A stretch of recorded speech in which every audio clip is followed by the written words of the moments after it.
Pasó de la sierra a la tribuna política de las armas a otro tipo de arma, la buena pluma. Este es mi invitado de esta noche. Voluntad que anima al gobierno venezolano a realizar este ajuste, este programa de superación de las dificultades económicas, así no hubiera habido acuerdo con el Fondo Monetario. Ahora, el acuerdo con el Fondo Monetario lo que revela es precisamente la confianza de este organismo en cuanto a la seriedad del gobierno venezolano, en cuanto al empeño que está poniendo el gobierno venezolano. Respecto al gobierno, sigue avanzando, porque el gobierno es incompetente, porque no resuelve problemas, porque tiene 10 años prometiendo las mismas cosas sin cumplirlas. A una ley de educación no se le puede dar un mateo legislativo como el que se comenzó a hacer con el proyecto presentado por el gobierno a la Asamblea Nacional. 12 años necesitó el presidente de la República para darse cuenta que en este país hay un gravísimo problema de vivienda, que hay un enorme déficit de viviendas dignas, habitables para millones de venezolanos. 12 años después de haber comenzado a gobernar, descubrió esto.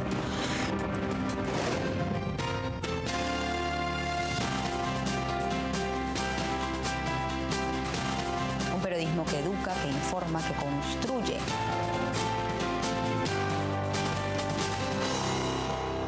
Teodoro Petkov, editor y director del diario Tal Cual, me acompaña esta noche. Buenas noches y bienvenido. Buenas noches, Shirley. Encantado de estar contigo. Un placer tenerlo aquí, además verlo por la pantalla. Hoy, además, por favor, un placer para mí. Además que bueno, ya yo lo veías hace un buen tiempo a través de la pantalla de Globovisión, luego hablaremos sobre eso, pero qué bueno tenerlo esta noche con nosotros. Vamos a comenzar un poco con conocer a Teodoro Petkov, su vida, su posición política. Usted fue guerrillero en los años 60, fue comunista y después saltó a la tribuna política, pero siempre lo han asociado a la izquierda. ¿Cuál es la posición política en la actualidad de Teodoro Petkov? Bueno, yo soy un hombre de izquierda, nunca he dejado de serlo. Fui miembro del Partido Comunista y en nombre precisamente de una izquierda democrática rompimos con el Partido Comunista, que era un partido prosoviético. Y desde luego nosotros en aquella época nos dijimos que no era precisamente lo que existía en la Unión Soviética lo que queríamos para nuestro país. Reivindicamos la necesidad de una visión socialista, pero democrática. Había que decir, pero democrática, porque el socialismo era asociado en aquella época al único modelo conocido, el soviético, que no es un modelo democrático. Entonces nosotros pues creamos el concepto de socialismo, bueno, adoptamos el concepto de socialismo democrático. ¿Usted se dio cuenta que las armas no era el camino para los cambios políticos, sino la política? Bueno, sí, cómo no. Tan temprano como a los 5 años de haber comenzado aquel proceso de lucha armada en Venezuela, que comenzó entre el 60 y el 61, ya a los 65, 66, comenzó una revisión autocrítica por parte nuestra respecto del camino andado. Y llegamos a la conclusión de que aquello había sido un error garrafal. ¿Qué implicó, un enorme error. ¿Qué implicó en su vida ser guerrillero? ¿Tiene Teodoro Petkov en sus manos sangre de algo? No, bueno, pero la guerrilla es una actividad armada. Implica, pues, muchas eventualidades. Pero ¿tiene en la historia de ser guerrillero alguna muerte que lleve usted por haber estado en la lucha armada? No creo, porque ni lo puedo asegurar, porque tú sabes que son encuentros y escaramuzas anónimas. No se sabe bien dónde. Bueno, ¿cuál es la diferencia que usted percibe, si la hay, entre la guerrilla de los 60 y la milicia bolivariana, por ejemplo? ¿Y la qué? La milicia bolivariana. No, una cosa completamente diferente. La guerrilla de los 60 respondía a una izquierda equivocada, desde luego, pero con una concepción de cambio revolucionario democrático. La milicia bolivariana es el cuerpo armado de un gobierno autoritario, autocrático, que controla todos los poderes y muy militarista. No por casualidad se llama milicia bolivariana, que además la Fuerza Armada la incorporó a sí misma, de manera que es un quinto componente de la Fuerza Armada. También me llama la atención que en el 98 usted se separa del partido que ayudó a fundar el movimiento socialismo precisamente porque apoyaban a Hugo Chávez como candidato, y hay muchos izquierdistas como usted que lo apoyaron. ¿Por qué usted nunca lo apoyó? Bueno, pues digamos que fue por intuición. Me pareció, porque lo conocía y lo conocí, que pude distinguir en él un sesgo autoritario que me hacía pensar que su gobierno derivaría, después de los primeros tiempos, derivaría hacia actitudes cada vez más autoritarias y más personalistas. Me pareció percibir en él un signo muy personalista, una visión de sí mismo como el centro del mundo, ¿no? Pero debemos de hablar de él, porque de los muertos no hay que hablar. Bueno, hay muchas cosas, sobre todo no hablar de quién se fue, sino cómo de repente dejó el país. Eso es importante. ¿Cómo percibe usted a la oposición sin Chávez y al madurismo, como lo llaman, sin Chávez? Si tú supieras que siento que a ambos lados les hace falta Chávez. Ah, ¿viste? Sí. Por eso le dije. Chávez llenó un espacio muy grande en el país. Por eso le dije, a veces no se debe hablar, pero... Era un líder vigoroso, carismático, turbulento, activo, hacía que se movieran las cosas, que se moviera el mundo alrededor de él. Y desde luego la oposición estaba acostumbrada a tropezar con ese tipo de líder. Y los suyos estaban acostumbrados a obedecerle, sin hablar. Ahora de pronto la oposición se encuentra frente a un liderazgo muy mediocre, de escasa calidad, y el propio chavismo, y lo dicen los mismos chavistas en privado, se encuentra con un liderazgo francamente mediocre, que difícilmente llena el hueco, o difícilmente no puede llenar el vacío que dejó la desaparición de Hugo Chávez. Yo he sido crítico con el gobierno, pero también ha sido crítica con la oposición. ¿Usted cómo describiría la oposición actual? ¿Es una oposición pasiva, activa, unida pero desunida a la vez? Bueno, en términos generales está unida. Ahora, naturalmente, son muchas organizaciones políticas, cada cual tiene su propio perfil, su propia manera de matar piojos, como se dice corrientemente. Y claro, cada partido conserva dentro de la unidad el margen para su acción particular como partido.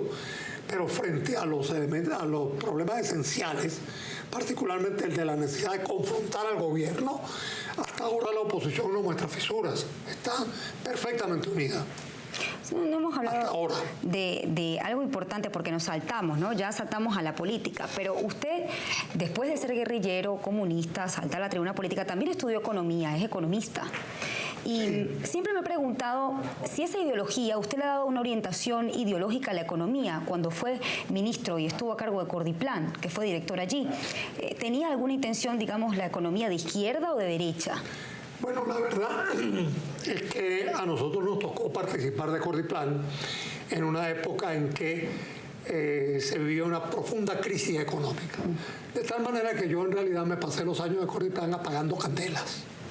Ahí era apagando candelas con un criterio, tratando de orientar las cosas en el sentido de contribuir al desarrollo de una nueva manera de hacer la política económica en el país, pero básicamente tratando de impedir que la crisis se expandiera. Y de hecho la apagamos.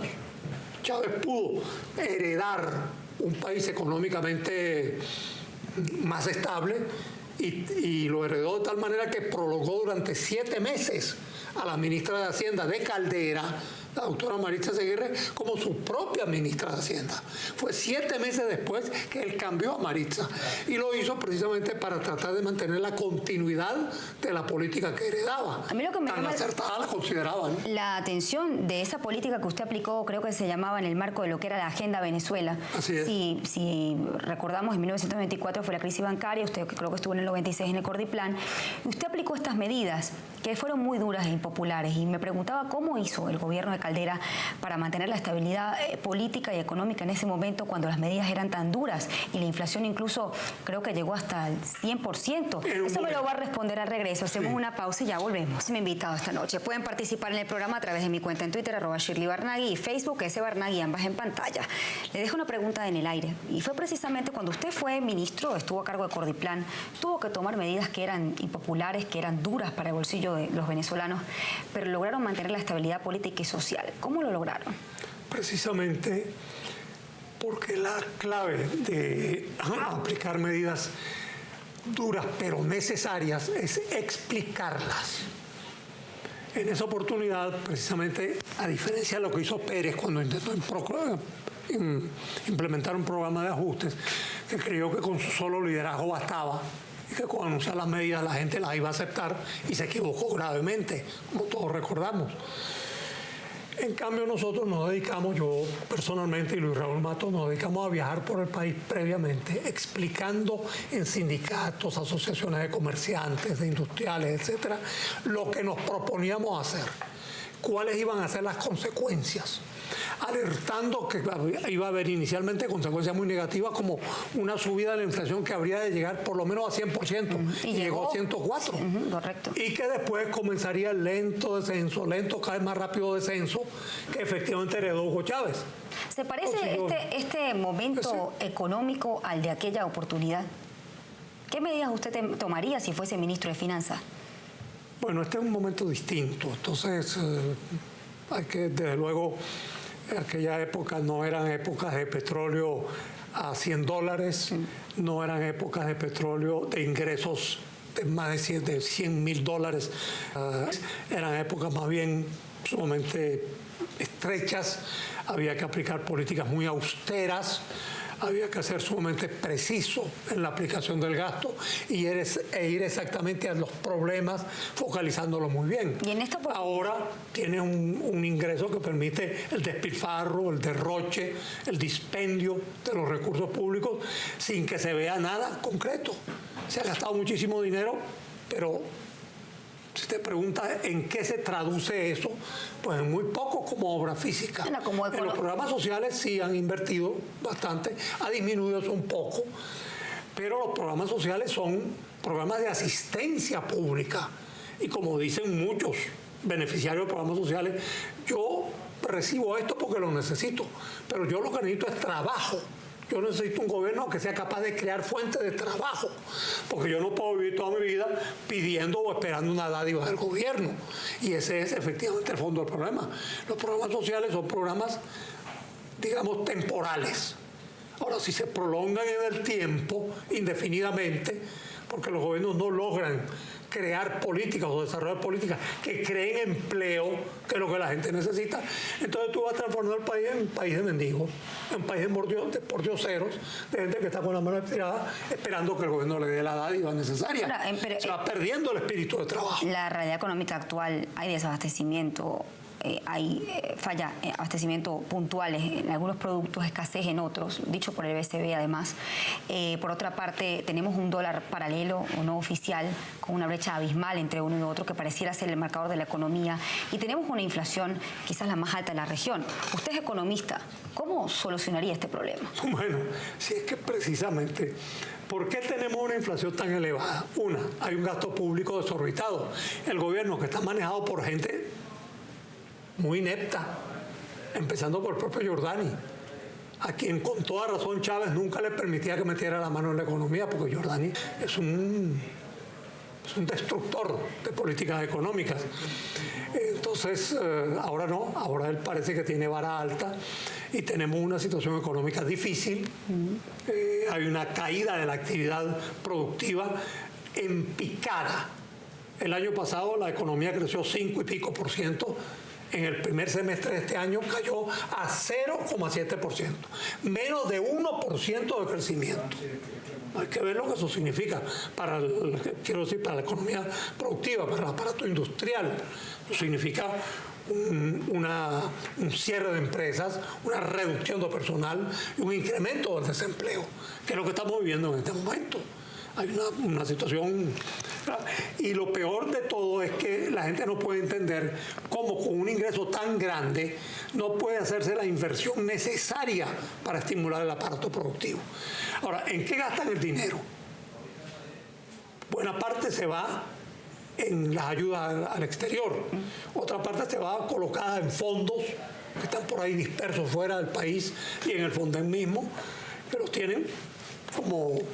Sí, el problema para usted el problema no es de disponibilidad, sino de distribución. ¿Cómo? El problema no es de la disponibilidad de las divisas, sino de la distribución. ¿Cómo se está distribuyendo? Bueno, hay un problema.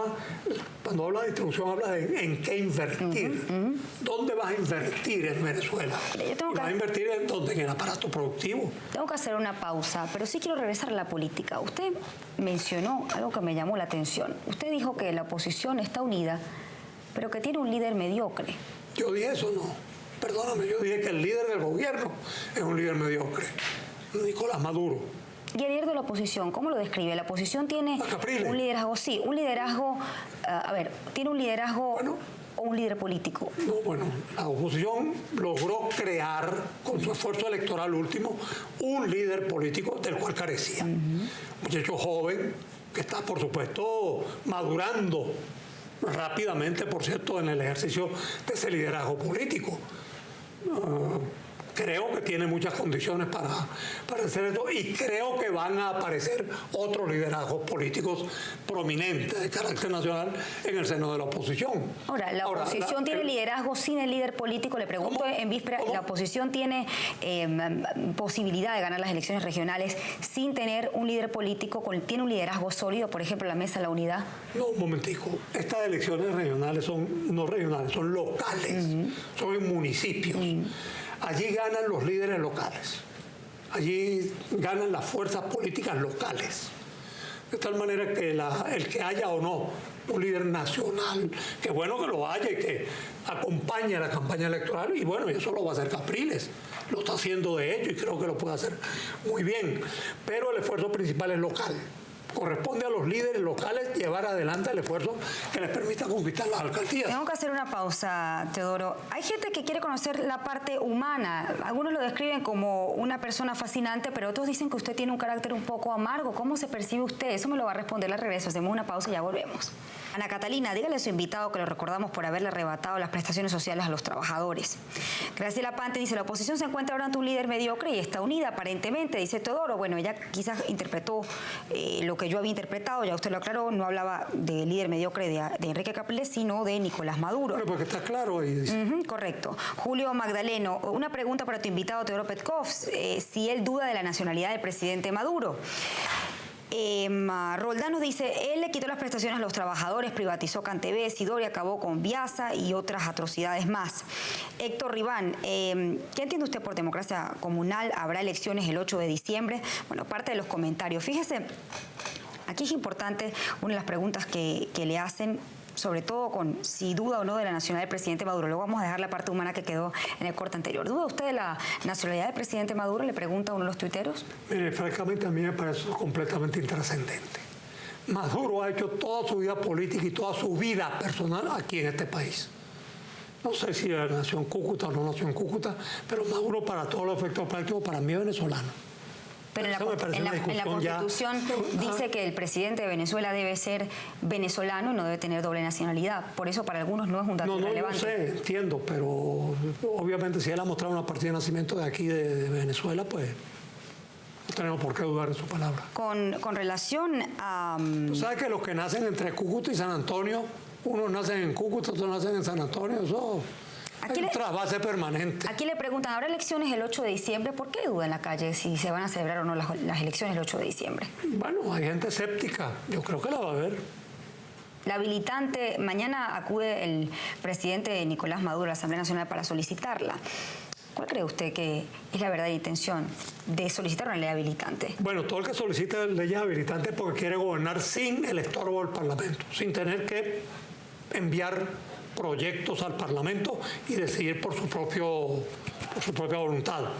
Y Maduro no iba a ser el de menos. Todos los presidentes de Carlos Andrés Pérez para acá han solicitado leyes habilitantes. Maduro pues, ¿Es necesaria la solicitud? ¿Es necesaria, oportuna? No, hombre, las leyes habilitantes, en mi opinión, no puedo recordarlas todas, pero casi nunca han sido necesarias, no son necesarias. Muchas atribuciones.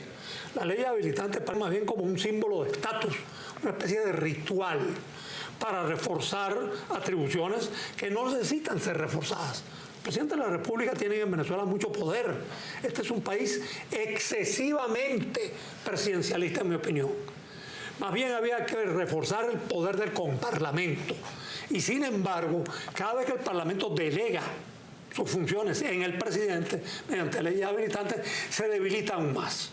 Vamos, en lugar de ir en el proceso de avanzar en la fortificación de la delegación popular por excelencia, que es la parlamentaria, vamos en el sentido contrario, fortificando la representación del Ejecutivo, que es, en definitiva, la parte más proclive al ejercicio autoritario del poder. Mire, para la gente que piensa que la historia no es cíclica, usted decía una frase además muy célere: estamos mal, pero vamos bien. Y hay algunos funcionarios que han tomado esa frase para explicar un poco la realidad económica y política del país.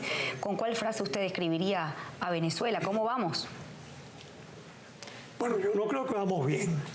Yo creo que la gente en la calle no está sintiendo que el gobierno esté dando respuestas adecuadas, sobre todo a los problemas económicos.